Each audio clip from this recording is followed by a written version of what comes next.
Okay, these are the summarize of the procedure in performing the pinch analysis, and provide to you the example how to perform the pinch analysis. Okay, first we need to identify the hot and cool stream. Second, perform the problem table method by performing or producing the temperature, and produce the energy cascade diagram by differentiate between the heat surplus and heat deficit in our process. And then last is producing the heat exchange network based on the grid representation by design the network for the above and below pinch. Look on the example. Okay, our task is to find the best arrangement of heat exchanger to achieve the target temperature. Okay, so in this case study, we have 4 streams, and we already identify the hot and cool stream, and this is the heat capacity given, and we have the source temperature here. This is our source temperature. Example for hot, we have the source from 100 degrees Celsius to the target is 60. Target temperature is 60 degrees Celsius, and the heat a lot you can determine based on Cp delta T, or delta H equal to Cp delta T, and you can find this value. Okay, for the hot, the value, or we can also include the negative sign for the hot stream, because the target temperature is lower than source temperature. Okay, the first step is in developing the problem table method, or in producing the problem table method. First, we need to convert the actual stream temperature to interval temperature. Okay, so for hot stream, you may use this interval equal to actual minus delta T minimum, or half of delta T minimum. And for the cold stream, the interval temperature equal to the actual temperature plus half of T minimum. And next, this is how we perform the interval temperature. So for the hot here, we may use this T interval equal to T actual minus delta T divided by 2. And for the cold stream, T interval equal to T actual plus delta T over 2. That's why we can get a new set of the temperature categorized as interval temperature. Okay, the next step is to rank the interval temperature in order of magnitude. Okay, we can see here there is the interval temperature after we rank it from the highest to the lowest temperature. And then the next column is to produce the interval based on the rank interval temperature that we produced previously. So we have 175 minus 145, we can get 30, and then 145 minus 140, we can get 5, and then you may carry out for the rest rank interval. Okay, and then this is the next column is identify the stream can be observed within that interval. This is after we ran the temperature based on its order, and then we put the line here, and then you can see from for stream 1 the temperature is okay back to we have 180 to 60. So 180 to this is the temperature from 180 to 60. And then our second stream is 150 degrees Celsius to 30 degrees Celsius.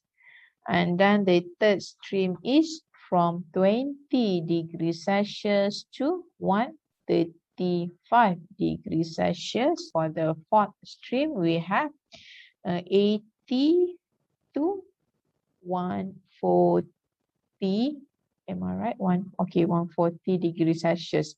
So what we need to do is to check the stream across this interval. Okay, for the first interval from 145 to 140, start with 175 to 140. Okay, for 175, there is no stream observed here. But from 175 to 145, we have one stream across. So this is stream number 1. So the minus because this is at a hot stream. And then for the second interval, we have 145 to 140. So 1, 2, 3. So the cool stream number 4 minus stream 2 plus stream 1. So the delta Cp cool minus delta Cp hot. So we can get this using this formula, how you will determine the stream for interval. And then for the next interval, 140 to 285. So we have 1, 2, 3, 4. So all 4 streams are across in this interval. Okay, so we have stream 3 plus stream 4 minus stream 2 plus 1. Okay, for the next, we have stream 3 minus 1 plus 2. And then we have only 2 stream. For the last interval, we have stream 3 minus stream 2. Then we can get this value. Okay, if you can see, this is how we get this value of 3 here. Okay, 3 here from interval 1, we have 3. So this is based on the minus 1. And then for the second interval, 1, 2, 3. So we have 4.5 minus 1 plus 3. So we can get 0.5. Okay, for the third one, 2, 3, 4. So we have 4.5 plus 2 minus 1 plus 3. So you can get 2.5.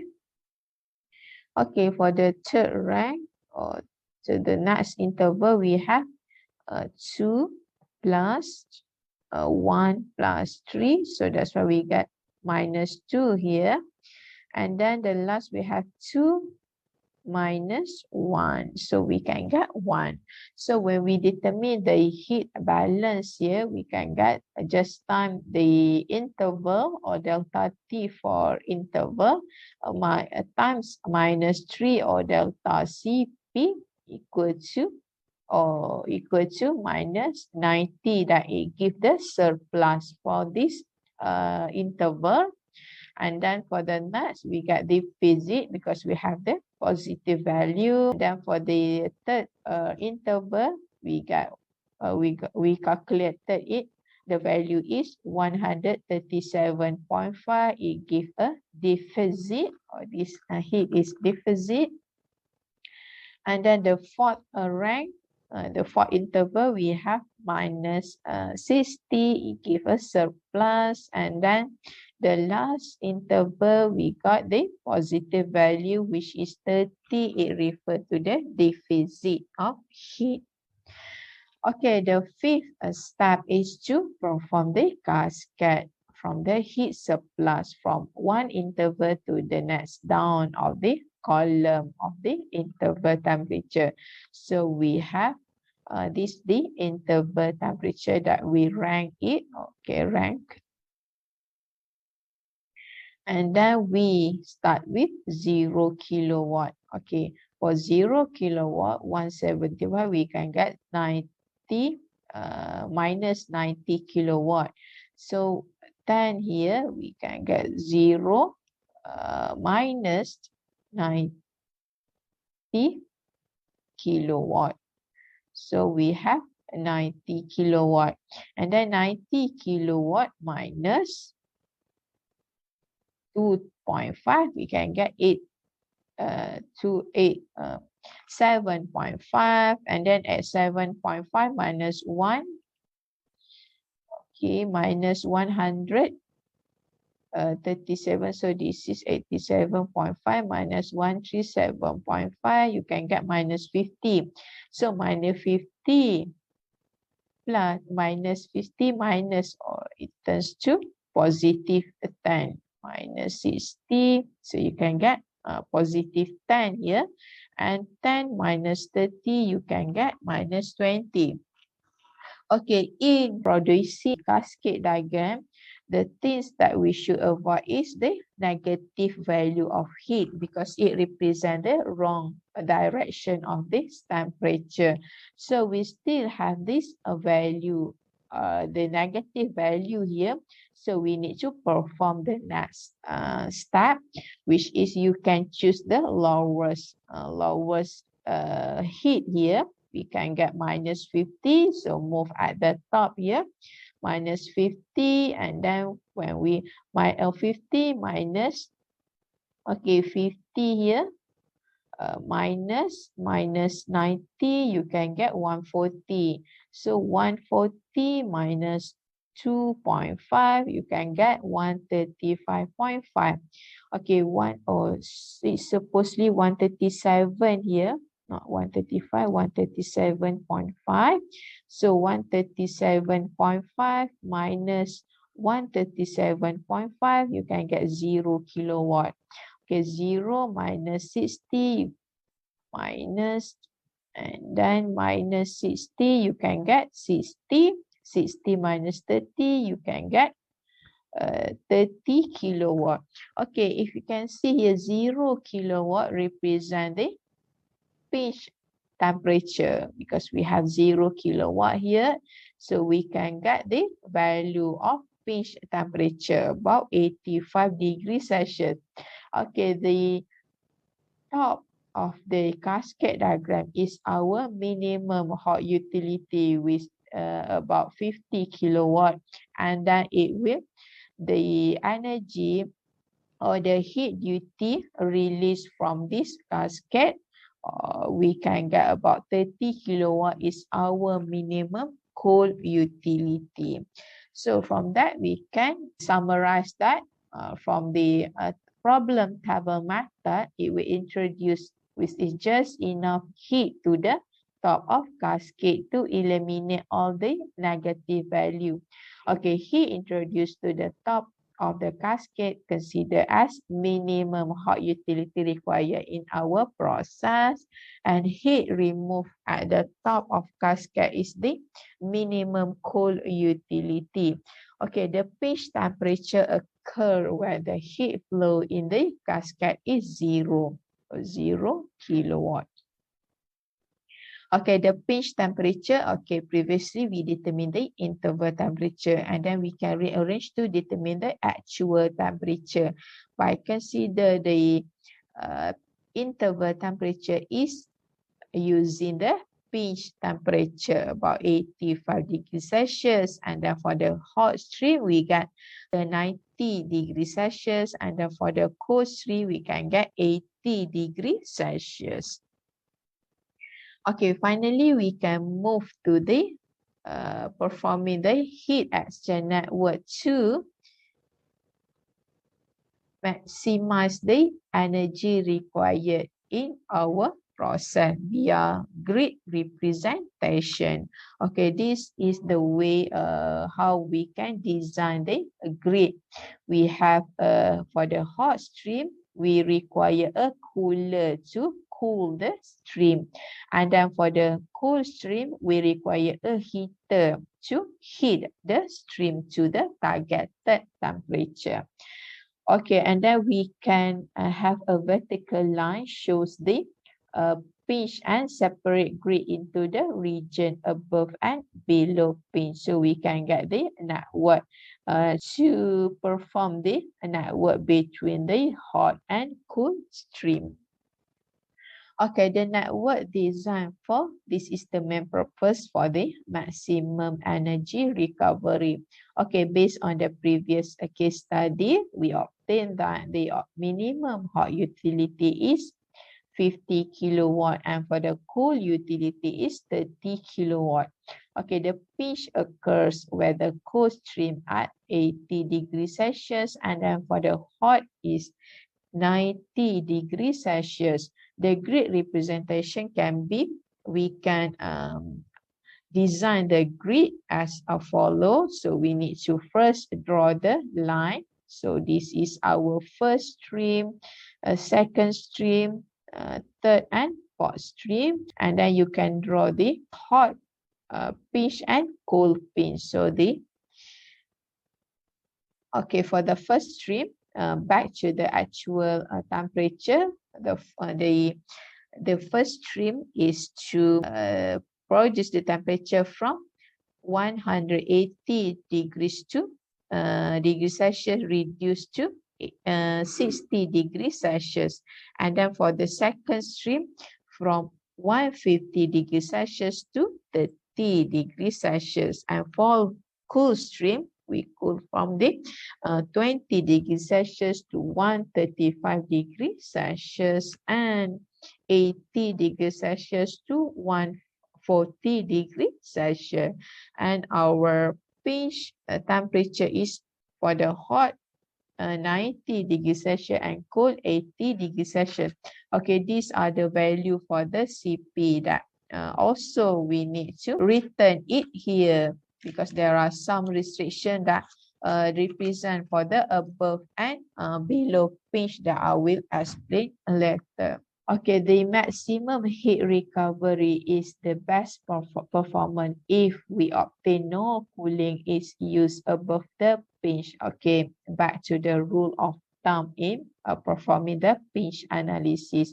That means hot stream above the pinch should be brought to pinch temperature by exchange with the cool stream.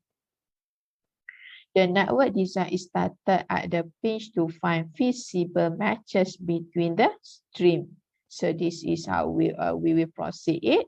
And then at above pinch, the CP hot stream should be equal or less. So CP hot should be equal or less to CP cool. Okay, the first restriction in design the above pinch, to ensure the minimum temperature difference between the curve is maintained. So we ensure that the delta T minimum in our study is 10 degrees Celsius. Okay, this is, we start with the above pinch. Okay, for the above pinch, we need to follow this restriction. Okay, CP hot is lower than or equal to the CP cool. So take a look to the value of CP. Yeah? Hot is lower, so 3 is lower than 4.5. So we can have our first connection here. Okay, from us between stream 1 and stream 2. Okay, and then you need to determine the Q here. Q or delta H equal to CP delta T. So our CP for this stream is 3. And then we can get the delta T here is 180 to 90. So the value is 270 kilowatt.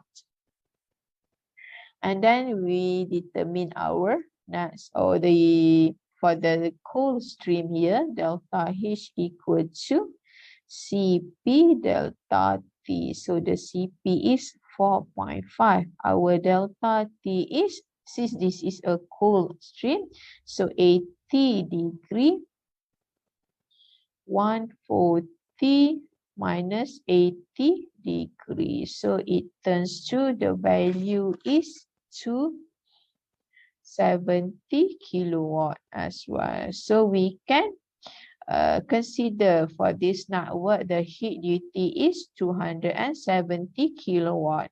And then 1 and 2, okay, the second stream can be connected to the third stream because it violates this restriction. So we determine the delta H here equal to 1. So the temperature is 150 to 90 to the pinch temperature. So the value here is 60 kilowatt. And then for here, delta H equal to 2. We can get 135 to 80. Because for the cold stream, the temperature is 80. So the value is 110 kilowatt. Okay, what is the heat duty for network? Okay, back to this pinch. Based on the pinch, we can move for the temperature from 180 to 90 degree. But we cannot increase the temperature from 80 to 140. So this network we only choose the based on the hot stream. So the heat duty for this network is 60 kilowatt. So we have 110 here. So we need to determine what is the temperature here. If we have 60 kilowatt. So delta H equal to 6. Okay, the delta H here is 60 kilowatt. And then Cp is for this stream is 2. Okay, delta T here, we have the value of 80 for the cold stream, but we need to determine what is the target value here. If we have 60 kilowatt as heat duty for this stream, so X minus 80 degrees Celsius, so we can get X equal to 110 degrees Celsius. That means we require a heater to heat up this stream to 135 degrees Celsius. So how can you determine the Q here? Okay, back to the problem or the case study. For the minimum hot utility required is 50 kilowatt. So we may use this in this stream to heat up to 135 135 degrees Celsius. So our delta H here 2. So we have 135 degrees Celsius minus 10 degrees Celsius, and then the value is 50 kilowatt. So we can introduce a heater in this stream to heat up until the target at 135 degrees Celsius. So we already solved this network design for above pinch.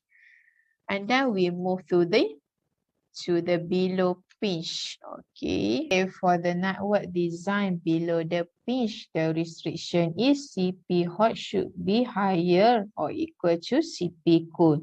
So we may refer to the value of Cp here. Cp hot should higher than Cp cool. So we confirm that our network is between stream 1 and stream 3. So you may determine the heat duty as usual. So delta H equal to Cp delta T. Our Cp here is 3. Delta T is 90 minus 60. So we can get 90 kilowatt. So we may use 90 kilowatt for this stream because we have the restriction that the temperature can be decreased from 80 to 60, but we cannot increase from 80 to this certain value. So by using this, we can have to determine what is the temperature to be cool for this by using this heat duty. So we have 90 kilowatt equal to Cp is 2, and then delta T here we can get, okay, our temperature is 80, but we do not know what is the target or what is the temperature here. So we may determine the X equal to 35 degrees Celsius. So from this we can get 35 degrees Celsius to using this heat duty. So our target is 20 degrees Celsius. So from 35 degrees Celsius, we need to have a cooling this stream. So we need to have another network to cool this stream. So require a network with this heater or hot stream here. So by connecting this stream, the remain network or the remain stream is only hot stream 2.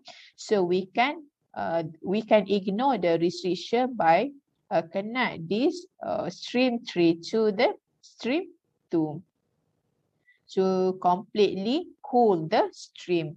So we may have this at 35 here and to cool to this hot stream. And then finally, we can determine what is the temperature here. We require a cooler with the same heat duty at 30 kilowatt. So this is how we produce the network design. So the additional heat load of 30 kilowatt can be provided by stream 2. Okay, from the previous problem table method, we already determined that the minimum cool utility require about 30 kilowatt. So which stream that we required to use that 30 kilowatt of heat duty? So we decided the additional heat load here required about 30 kilowatt to cool the stream 2 here, because we already use here. We required 30 kilowatt to cool for the for the cold stream at stream 3, and then to balance the heat here, heat duty, we require a cooler to cool that hot stream or completely cool for the stream 2. Okay, the mesh will now be aware from the pinch temperature. Okay, the rise of temperature of stream 3 must be determined. So we need to determine the delta T. We have the delta H here 30 kilowatt, and we need to divide it by 2. Okay, and we can obtain the temperature here is about 50 degrees Celsius. Okay, which is violate the delta T minimum is about 10 degrees Celsius. Okay, transferring 30 kilowatt here, we raise the temperature from the source 20 degrees Celsius to 35 degrees Celsius. This is what we already calculated previously. Okay, this gives the temperature difference of heat exchanger. We have 90 degrees Celsius to 35. Okay, because based on the delta, T versus delta H, we have the composite curve, right? So we have maybe like this. So the delta T from the hot here, 90 degrees Celsius to, this is the for the cold stream, we have 35 degrees Celsius. So the difference is about 55 degrees Celsius. So we still follow the rule of thumb for the pinch analysis. Okay, and then we can summarize our network design is we have one heater here, we have one cooler, and also we have 1, 2, 3 for the heat exchange unit in our design. And then we can also check where the temperature difference is follow the restricted by we already provided earlier, which is delta T minimum is equal to 10 degrees Celsius. So we may check it whether it follow the value that we restricted previously. So we have the heat duty for each network as well. So before I end our lecture today, let's summarize all the info that we have learned in this topic. Okay, the heuristic for devising a network for maximum heat recovery is given as follow. So we need to divide the problem at pinch, design away from the pinch, above the pinch. Okay, we should follow this restriction, and for the below pinch, we also should follow this restriction. However, if we found that any whether for below or above pinch design is not, the stream matching criteria cannot be satisfied, we may perform the split stream. Okay, the split stream, that's mean if we have CP equal to 4, so maybe we can have example, this is for the stream 3. So we may split the stream 3 into two additional streams. So it turns to CP equal to 2, and then another stream CP equal to 2 as well. So we have for the stream 3, we have another stream. And we need to also maximize the heat exchanger load in the design. And last, to ensure that the supply external heating only above the pinch and external cooling only below the pinch. That means we have a cooler for the below pinch and heater for the above the pinch. Okay, this is the example before we produce the perform the heat exchange network, and after we perform the heat exchange network. Example here for the before, here we have a tower here, and then we have about 4 stream that we can revise it by performing the heat exchange network. And then after we perform the heat exchange network, we can see that we can use the, instead of having the another output here or the cooler here, we can reuse that to have this rearrangement, that it will reduce the energy used in our process.